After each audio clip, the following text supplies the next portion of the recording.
நம்மளுடைய ஒர்த் மனுஷங்க பார்க்குறாங்களோ, அதை வேல்யூ பண்ணுறாங்களாங்கிறதெல்லாம் மனுஷங்கள பார்த்தே முடிவு பண்ணாதீங்க. இன்றைக்கி மனுஷங்க வந்து நம்ம எடுக்க வேண்டிய நேமை அவங்க எடுத்துக்கிறதுக்கு என்ன வேணால் பண்ணுவாங்க. நம்ம செய்த காரியத்தை அவங்க செஞ்சதாக எவ்வளோ வேணால் எழுதிப்பாங்க. கர்த்தர் நம்ம எல்லா இடங்களிலும் நோக்கி பார்க்கிறார். சங்கீதம் 139 தாவீது அப்படி தான் எழுதியிருக்கிறார். தாவீதை பாருங்கள், தேவன் தெரிந்து கொண்டார். அவர் ஒர்த் என்று அவரை வந்து உருவாக்கினார். இவர் ராஜாவாக மாறப்போகிறார். பாருங்கள், ஒரு ஆடுகள் மேய்த்திருந்த தாவீது அரசன்.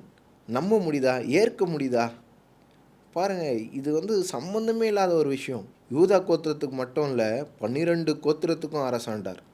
பாருங்கள், இயேசு கிறிஸ்துவை சொல்லும் போது சொல்கிறாங்க, தாவீதின் குமாரனே என்று சொல்லத்தக்க ஒரு ஒர்த்துள்ள ஒரு பர்சனாக தேவன் எப்போ குடும்பத்தால், தன் சொந்த சகோதரர்களால் நிராகரிக்கப்பட்ட தாவீதின் மேலே அப்படிப்பட்ட அபிஷேகத்தை, அப்படிப்பட்ட அழைப்பை, அப்படிப்பட்ட விலை உயர்ந்த நோக்கத்தை வைத்திருக்கிறார்.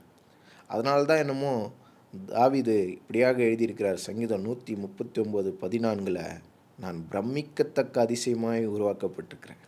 அதுலேயும் பாருங்கள், அது என் ஆத்துமாவுக்கு நன்றாய் தெரியும்.